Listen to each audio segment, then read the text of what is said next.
Xerocrasum bracteatum, everlasting flowers, paper daisy, golden everlasting. It belongs to the Asteraceae family, native to Australia.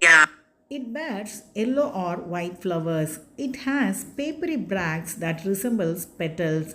It can grow in variety of habitats. Butterflies, beetles, grasshoppers are attracted by these flowers. It is adapted to cultivation. Cut flower industry use these flowers a lot. It is an erect perennial or sometimes annual. Plant is simple or rarely branched.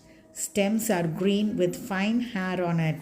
Individual florets are yellow. The plant is propagated through seeds.